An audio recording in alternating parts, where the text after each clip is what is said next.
আমার রাসূল পাক সাল্লাল্লাহু আলাইহি সাল্লামের জীবন নিয়ে, আমার রাসূল পাকের ব্যবহার নিয়ে, আমার রাসূল পাকের কথাবার্তা নিয়ে, আমার রাসূল পাকের চলাফেরা নিয়ে প্রত্যেকটা জিনিস আজ থেকে 1450 বছর থেকে নিয়ে মানুষ যতই শুনছে ততই ভালো লাগছে, আর কিয়ামত পর্যন্ত সেই রাসূল পাকের কথা মানুষ শুনতেই থাকবে। জোরে বলুন সুবহানাল্লাহ। কিয়ামত পর্যন্ত শুনতে থাকবে। ইমাম বুখারী আজকে সারা বিশ্বের কাছে পরিচিত যে ইমাম বুখারী নামক একজন ইমাম ছিলেন, যিনি বুখারী শরীফ লিখেছেন। তিনি কি লিখেছেন? আমার নবীর চরিত্র লিখেছেন, আমার নবীর কথা লিখেছেন, আমার রাসূল পাক যেই কথা বলেছেন সেই কথাকে নিজের গ্রন্থে, নিজের কিতাবে যখন লিখেছেন, তার মর্যাদা বিরাদারিন ইসলাম ইমামদের মধ্যে, ইমাম হাদিসের মধ্যে যারা ইমাম, হাদিস সংকলনকারী যারা ইমাম, তাদের মধ্যে উচ্চ স্তরের একজন ইমাম হিসেবে তাকে গণ্য করা হচ্ছে। ইমাম মুসলিম আলাইহি রাহমাতুর রিজওয়ান, তিনি আমার রাসূল পাকের কথাকে লিপিবদ্ধ করেছেন, তার সম্মান বেড়ে গিয়েছে। ইমাম তিরমিজি আমার নবী পাকের কথাকে লিখেছেন, তার সম্মান আকাশ ছোঁয়া হয়েছে। ইমাম নেসাই আমার রাসূল পাকের কথা লিখেছেন, তার সম্মান বেড়ে গিয়েছে। ইমাম আবু দাউদ তিনি আমার রাসূল পাকের কথা লিখেছেন, তার সম্মানও বেড়ে গিয়েছে। বিরাদারিন ইসলাম, আমার রাসূল পাক সাল্লাল্লাহু আলাইহি সাল্লামের কথা যারা লিখেছে তাদের সম্মান বেড়ে গিয়েছে। আমার নবীকে যারা ভালোবেসেছে তার সম্মান বেড়ে গিয়েছে। আমার নবীর যারা ইত্তেবা করেছে তার সম্মান বেড়ে গিয়েছে। আমার নবীর সঙ্গে যারা দেখা করেছে তার সম্মান বেড়ে গিয়েছে। একটু চিন্তা করুন, যারা আমার রাসূল পাকের সঙ্গে সম্পর্ক করাতে যদি এত বেশি সম্মান হয়ে যায়, তবে যে রাসূল পাকের সঙ্গে সম্পর্ক করাতে এত সম্মান হলো, সেই রাসূল পাকের সম্মান কত বেশি হতে পারে? জোরে বলুন সুবহানাল্লাহ। সেই রাসূল পাকের সম্মান কত বেশি আছে?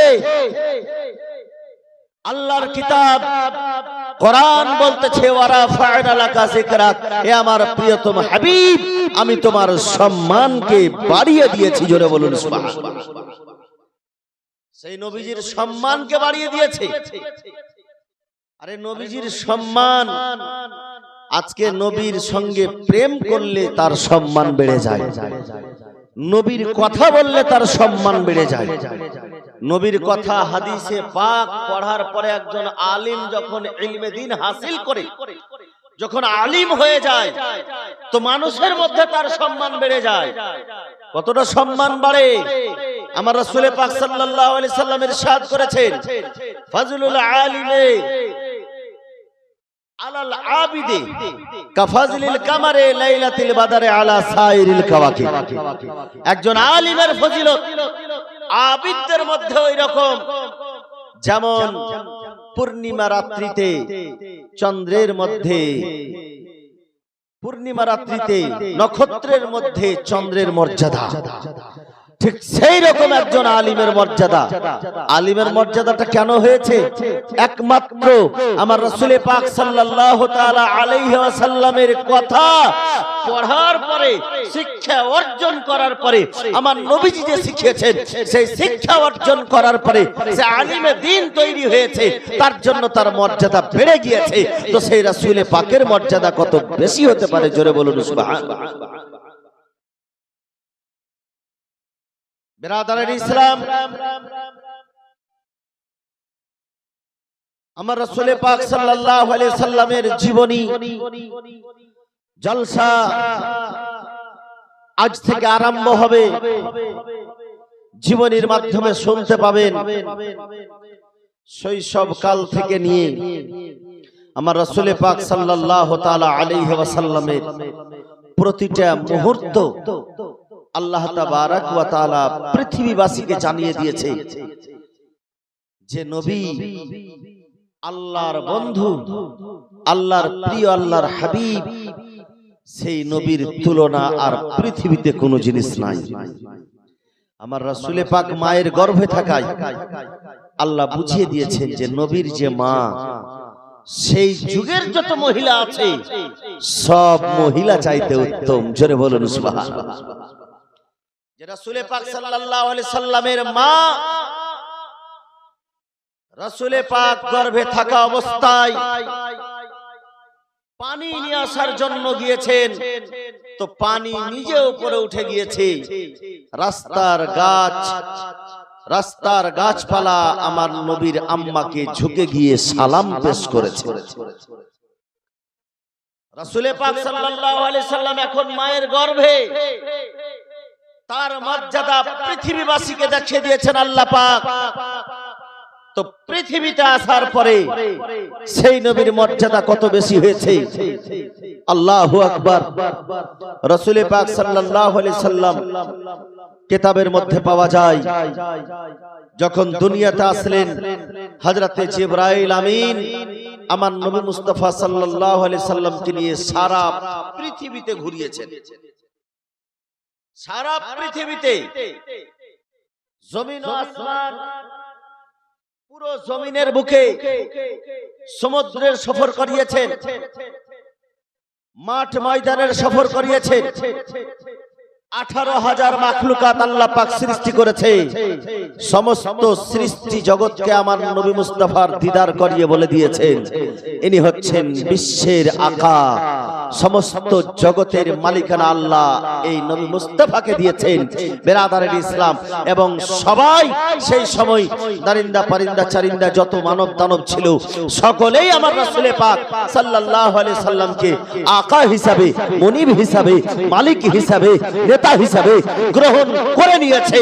আর কাল কিয়ামত পর্যন্ত আল্লাহ তাবারক ওয়া তাআলার মাখলুকের উপরে রাজত্ব চলবে আমার রাসূল পাকের। বেরাদারের ইসলাম, তার জন্য তো আলা হযরত আজিমুল বরকত আলাইহি রহমাত আর রিজওয়ান ইরশাদ করেছেন, খালিকে কুল ने आपको मालिके कुल बना दिया या रसूल अल्लाह, खालिके कुल ने आपको मालिके कुल बना दिया, दोनों जहां है आपके कब्जा और इख्तियार में। जोरे बोलूं सुभान अल्लाह। बिरादर इस्लाम मुअज्जज मोहतरम, রাত্রি আস্তে আস্তে গভীর হচ্ছে। আপনারা যতক্ষণ পর্যন্ত মাহফিলে না এসেছেন অতক্ষণ পর্যন্ত বক্তাকেও দেওয়া যাচ্ছে না।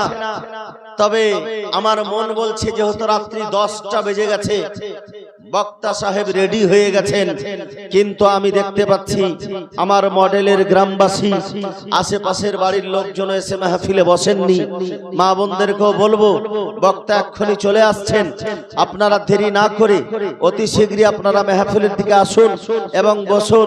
এর কারণ বেরাদারের ইসলাম, জীবনী জলসার ব্যাপার আছে, আজকে প্রথম রাত্রি আছে। আর বক্তা সাহেবকে একটু লম্বা সময় না দিলে এই 5 রাত্রিতে জীবনী টেনে সম্ভব নয়। তার জন্য এই 5 রাত্রির ব্যাপার আছে, একটু লম্বা লম্বা সময় দিতে হবে। তো আপনারা যত তাড়াতাড়ি আসবেন তত তাড়াতাড়ি বক্তাকে উঠিয়ে দেওয়া হবে। আপনাদেরকে বারবার করে আহ্বান জানাচ্ছি, আজকে এই মডেল গ্রামবাসী আমার যুবক ভাইরা যে জীবনী জলসা বিশ্বনবী সাল্লাল্লাহু তাআলা আলাইহি ওয়াসাল্লামের জীবন কাহিনীর 5 রাত্রি ব্যাপী জলসা লাগিয়েছেন। এই জলসাতে আপনারা আর দেরি না করে খুব তাড়াতাড়ি করে মাহফিলে চলে আসুন। সন্ধ্যাবেলা দেখলাম এটা ফাতিহা করতে যাই, তখন মডেল মসজিদ থেকে নিয়ে এই দিকে একদম এই মাথা পর্যন্ত রাস্তাতে গাড়ি নিয়ে বের হওয়া যায় না, এত মানুষ। এত মানুষ এই মসজিদ থেকে নিয়ে, আর মসজিদের পাশে পর্যন্ত ওইদিকে তো যায়নি, কিন্তু এইটা দেখলাম এত লোক সংখ্যা, এত যুবক যুবতীরা সব রাস্তায় হেঁটে বেড়াচ্ছে। তো জীবনী লাগানোর মানে হলো যে ওই জিলাপি কিনে খাবো আর বেলুন কিনে নিয়ে বাড়ি চলে যাব, তবে তো উদ্দেশ্য পূর্ণ হলো না, কিছু শিক্ষা হবে না। জীবনী জলসা লাগিয়েছেন আপনারা, গ্রামের লোক আপনার জীবনী লাগিয়েছেন, বহিরাগত ভাবে দূর থেকে বক্তা ডাকা হয়েছে, আপনারা বাড়িতে বসে আছেন। বড় দুঃখের বিষয়, বড় আফসোস লাগে। আমরা মুসলমান, আর রাসূল পাকের জীবন কাহিনী শোনার জন্য লোককে ডাকতে হবে, আহ্বান করে। রাসূল পাকের মুহাব্বতটা এতটুকু হওয়া প্রয়োজন, এত হওয়া উচিত। নিজের মনে এসে মাহফিলে এসে বসে থাকবো। এখন রাত্রি 10টা বেজে গেছে, যদি আপনারা মনে করেন এখন তো গ্রামের ইমাম বলছে আর তো রোজ শুনছি, আরে ভাই আপনারা আসলেই তো বক্তাকে দিয়ে দেব। কিন্তু এখন পর্যন্ত যদি না আসেন, ফাঁকা মাঠে বক্তাকে দিব, তো গ্রামের যা লজ্জিত হবে। কারণ যে বক্তারা এক জায়গায় যায় না, 5 জায়গায় আরো যাবে, গিয়ে বলবে যে রাত্রি 10টা বেজে গেছে, বক্তা উঠে গেছে স্টেজে, অথচ 5টা মাত্র মানুষ, আর মাহফিল গোটা পুরো ফাঁকা। তো মডেলের গ্রামে আমি ইতিপূর্বে এখানে ইমাম হওয়ার আগেও মিলাদের জলসাতে এসেছি, দেখেছি ভরপুর লোক হয়েছে, রাত্রি 10টা হয়নি, লোক সংখ্যা ভরে গেছে। আজকে বেরাদার, গরমটা অতিরিক্ত হলেও মাহফিলে স্টেজে প্রতিটা জায়গাতে পাংখা দেওয়া আছে, এই পাখার নিচে বসবেন তো মন শীতল হয়ে যাবে, কোনো অসুবিধা নাই। কমিটির লোক আলহামদুলিল্লাহ খুব সুন্দরভাবে যেমন মাহফিল সাজিয়েছে, তেমন গরমকে কেন্দ্র করে পাখাও লাগিয়েছে, খুব সুন্দর বসার ব্যবস্থা করেছে। হ্যাঁ, আপনারা আর দেরি করিয়েন না, আমি বারবার আহ্বান জানাচ্ছি, আপনারা আর দেরি করিয়েন না, আপনারা খুব তাড়াতাড়ি চলে আসুন।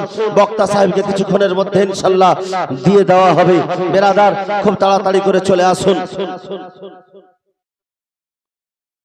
একবার দুরূদে পাক পড়ুন, আল্লাহুম্মা সাল্লি আলা সাইয়্যিদিনা মাওলানা মুহাম্মাদ ওয়া আলা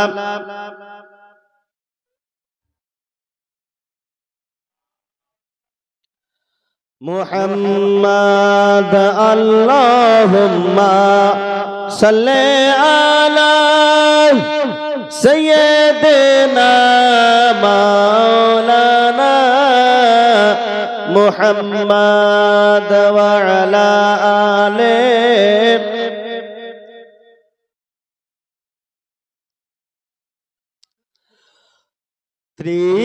ত্রিভুবনের প্রিয় মুহাম্মদ, ত্রিভুবনের প্রিয় মুহাম্মদ এলো রে দুনিয়ায়। আয়ের সাগর আকাশ বাতাস দেখবি যদি আয়। আয়ের সাগর আকাশ বাতাস দেখবি যদি আয়। ত্রিভুবনের প্রিয় মুহাম্মদ এলো রে দুনিয়ায়। আয়ের সাগর আকাশ বাতাস দেখবি যদি আয়। আয় আয়ের সাগর আকাশ বাতাস দেখবি যদি আয়।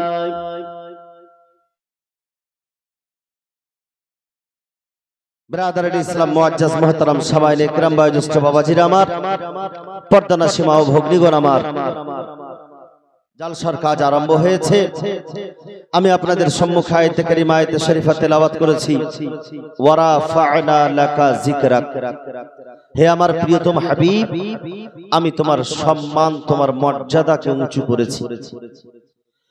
রাসূল পাক সাল্লাল্লাহু তাআলা আলাইহি সুবহানাল্লাহ সুবহানাল্লাহ। আজ একেবারে স্টেজে পাখা চলো আর বাইরের লোক গরমে মরো। সুবহানাল্লাহ সুবহানাল্লাহ। যাক, মাহফিলে কিন্তু পাখা আছে, পাখার বাতাস খাবো মনে করে আসলেও জালসা শোনা যাবে। চলে আসুন ভাইয়েরা আমার, বোনেরা আমার, রাত্রি 10টা বেজে পার হয়ে গেছে, বক্তা কিছুক্ষণের মধ্যেই নিয়ে আসবো। গাজাল বলবো? আরে জীবনী বক্তা গাজাল বলবো? আমরা গাজাল বলতে পারি না, আটকে গেছি বলতে বলতে। কে চেহারা নূরেতে ভরা, আদর্শ কোরআনের পারা। চেহারা নূরেতে ভরা, আদর্শ কোরআনের পারা। চেহারা নূরেতে ভরা আদর্শ কোরআনের পারা জান্নাতের চাবি যার হাতে জান্নাতের চাবি যার হাতে তিনি উম্মতের সাহারা চেহারা নূরেতে ভরা আদর্শ কোরআনের পারা চেহারা নূরেতে ভরা আদর্শ কোরআনের পারা কে পাথর কদম চুমে বৃক্ষ দেখিলে ঝুমে পাথর কদম চুমে বৃক্ষ দেখিলে ঝুমে পাথর কদম চুমে নারে তাকবীর নারে তাকবীর নারে রিসালাত নারে রিসালাত নারে রিসালাত জীবনী বক্তা সাহেব জীবনী বক্তা সাহেব নারে তাকবীর নারে রিসালাত বিরাদার ইসলাম আছে ফ্যান চলছে তো ওই যে দূর থেকে লাগাচ্ছে যাতে করে বাতাসটা ঠান্ডা আছে আর মিজাজটা ঠান্ডা থাকে পানি পানি আগেই হয়ে গেছে হযরত বসবে দূর থেকে বাতাসটা লাগলে ঠিক আছে না খুব কাছে থেকে লাগলে তো আবার গলা বেসে গেলে তো বিশাল মুশকিল না হুজুর জওয়ান হুজুর আছে গলা শুনে ইনশাআল্লাহ যাই হোক জীবনী বক্তা সাহেব মাহফিলে এসে উপস্থিত হয়ে গেছেন বড় আফসোসের কথা আপনারা এখন পর্যন্ত এসে উপস্থিত হতে পারেননি তবে আমি বলবো দেরি করিয়েন না কারণ আবার এক রাত্রির ব্যাপার নয় পরস্পর 5টি রাত্রি জীবনী চলবে আপনারা কেউ জাগতে হবে মাহফিলের পাখা গলা বন্ধ করে হ্যালো ও জানাটা টানতে পারে না কানেকশন চলছে আচ্ছা যাক পাখার ব্যবস্থা যখন আছে তো আলহামদুলিল্লাহ মানুষ বসে একটু শান্তি পাবে জীবনীটা শান্তি হবে শুনতে পারবে মানে গরমটা খুব অতিরিক্ত গরম তো পাখা না থাকলে শোনা যাবে না যাক আপনারা খুব তাড়াতাড়ি আসেন আমি নাত শরীফ পড়ছিলাম নাত শরীফটা পড়ে হযরতকে আমি মাইক দিয়ে দেব দেরি করব না আপনাদের সময় নষ্ট করব না আপনারা সময় নষ্ট না করে তাড়াতাড়ি করে চলে আসুন রাস্তার উপরে এদিক ওদিকে বসে না থেকে খুব চট করে চলে আসুন মহব্বতে বলুন সুবহানাল্লাহ কে চেহারা নূরেতে ভরা আদর্শ কোরআনের পারা চেহারা নূরেতে ভরা আদর্শ কোরআনের পারা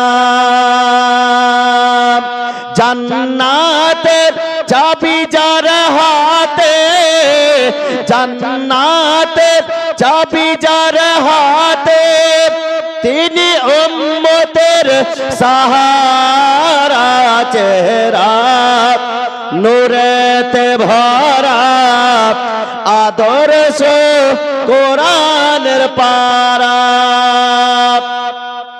কে পরশ কোরআনের পারা চেহারা নূরেতে ভরা আদর্শ কোরআনের পারা জান্নাতের চাবি যার হাতে জান্নাতের চাবি যার হাতে তিনি উম্মতের সাহারা চেহারা নূরেতে ভরা আদর্শ কোরআনের পারা কে পাথর কদম চুমে বৃক্ষ দেখিলে ঝুমে মোহাব্বতে বলুন সুবহানাল্লাহ কে পাথর কদম চুমে বৃক্ষ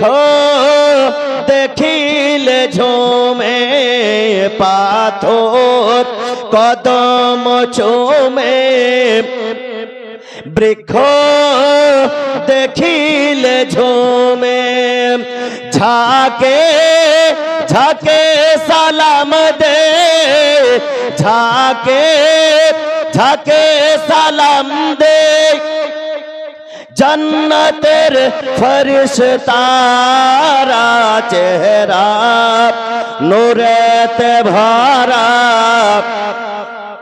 आदर्श कुरानेर पारा चेहरा नूरेते भरा आदर्श कुरानेर पारा। শেষ ছন্দ একবার মোহাব্বতে পড়ুন সুবহানাল্লাহ।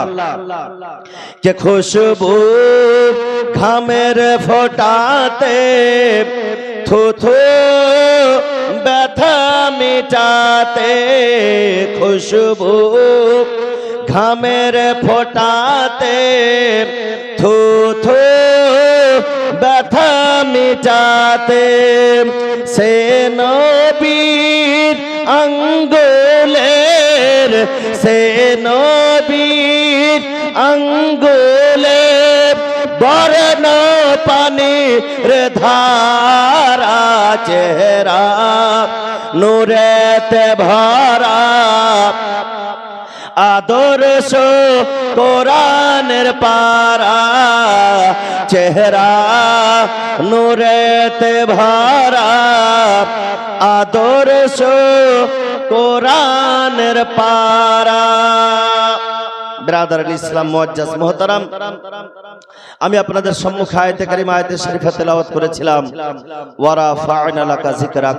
আমার আল্লাহ পাক বলছেন আমার প্রিয়তম হাবিব, আমি তোমার সম্মান তোমার মর্যাদাকে উঁচু করে দিয়েছি, বাড়িয়ে দিয়েছি।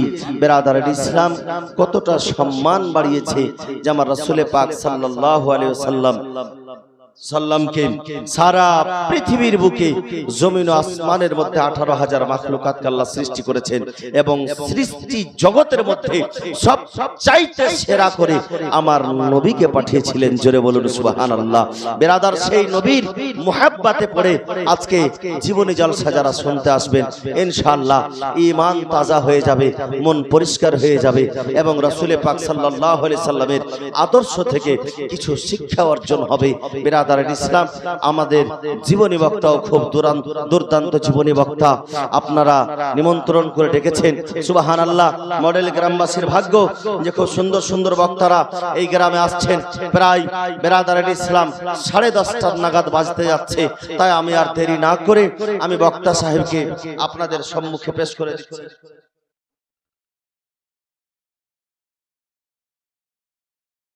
যাই হোক, আমি আর দেরি করছি না, তবে আমি আপনাদেরকে বলবো আজকে যা হলো, আজকে কিন্তু অনেক দেরিতে আপনারা তাও কিছুটি লোক আসলো, এইরকম দেরি নয়, রাত্রি 9টার পরে পরেই চলে আসবে। আমাদের জালসার কাজ 9টার সময় আরম্ভ, 10টার সময় বক্তা সাহেবকে স্টেজে দিয়ে দেওয়া হবে প্রত্যেক দিন। তাই আপনাদেরকে বলবো আপনারা 9টার সময় চলে আসবেন, পাখা লাগানো আছে, আরাম করে সুস্থ মস্তিষ্কে একটু বসে তারপরে বক্তা সাহেব এসে উঠবেন আর জালসা শুরু। একেবারে বক্তা উঠা মাত্রই জালসা আরম্ভ, এদিক ওদিককার কোনো গল্প স্বল্প নয়, একেবারে জালসা। সুবহানাল্লাহ। যেমন নাত গজল এবং সুরে ভরপুর, ঠিক এইরকম জীবনী বলেন। সুবহানাল্লাহ।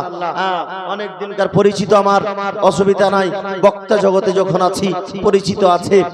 খুব সুন্দর বক্তব্য করবেন, সুন্দর বক্তব্য রাখবেন, আপনারা ধৈর্য সহকারে বক্তার বক্তব্য শ্রবণ করবেন এবং ঈমানকে তাজা করবেন। এবার আপনাদের সম্মুখে জীবনী বক্তা হযরত আল্লামা মাওলানা মাহবুব আলম সাহেব আপনাদের সম্মুখে পেশ হচ্ছে। ওনাকে স্টেজে তুলে দেওয়ার পূর্বে সুবহানাল্লাহ একবার ঈমানকে তাজা করার জন্য নবীর মুহাব্বতে একেবারে নারে তাকবীরের ধ্বনি উত্তোলন করব, ঈমান যাতে তাজা হয়ে যায় আর আশেপাশের শয়তান যাতে দূরে হয়ে যায়, জীবনীটা যেন খুব সুন্দর সুস্থ মস্তিষ্কে শোনা হয় তার